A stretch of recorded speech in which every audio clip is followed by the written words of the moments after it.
Welcome to the channel. My name is Matthias. Today we're going to talk about Excalibur issue 75, part of the Fatal Attractions crossover. Now, the interesting thing about this particular issue is that even though the meat and potatoes of the crossover has already passed in earlier tie-ins, here we're sort of dealing with the fallout, and also we discover something very important about Cable. So the story actually starts off with Nightcrawler fighting against one of the members of the Alkalites. His name is Spore.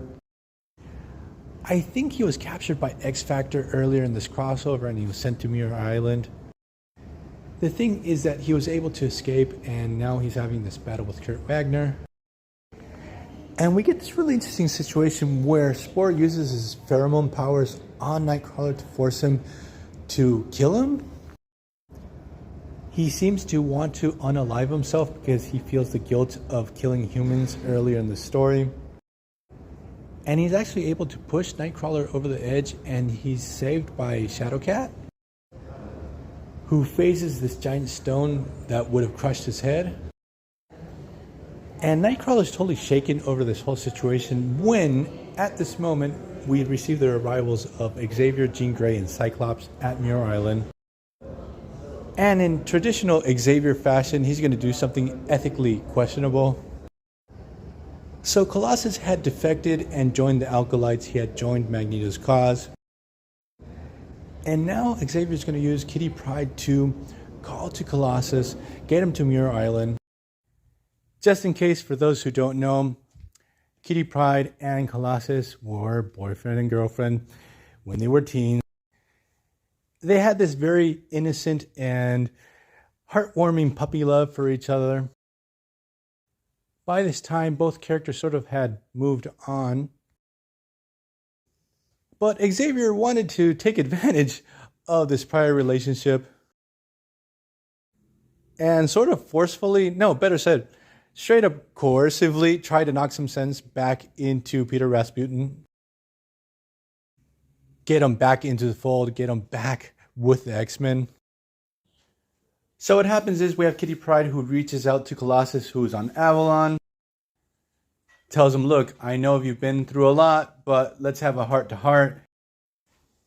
Exodus actually tells Colossus, look, this is probably a trap. And Colossus is like, yeah, I know, but I have to go see her. Colossus is able to teleport down to Muir Island using the powers of Amelia Vo. Also, we have a backup group of Alkalites just in case.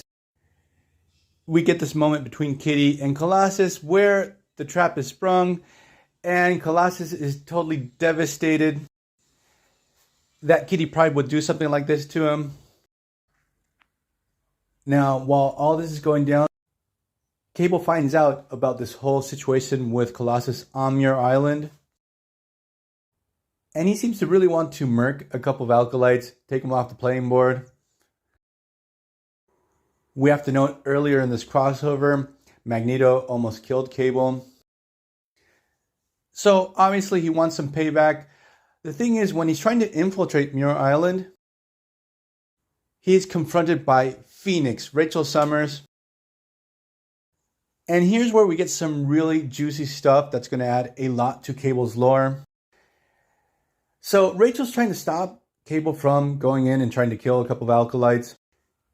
Her time-traveling powers are sort of on the fritz when she's close to Cable.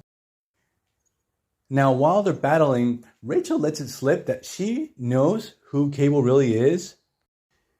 She knows where he comes from and that they have a connection between each other. She actually starts calling him Nathan, and then after that calls him Ascani's son. So I actually think this is chronologically the first reference that Cable is the son of Cyclops and Madeline Pryor. Also the first reference that Cable and Rachel, in a weird comic book way, they're brother and sister. And way further down the line, Rachel is going to be the leader of this order that's going to take care of Cable in the future, called the Ascani. So what happens with Cable here is that he's astounded when she tells him these things. He actually stops this attack. It's too much for him to handle, and he leaves. While with Colossus, What happens is he tells the X-Men, look, this is my decision. I want to go with the Alkalites. I'm tired of Xavier's hypocrisy. And man, it really wasn't cool that you guys betrayed my trust. So I'm going to leave this video here. I hope you guys liked it. See you guys next time. Bye.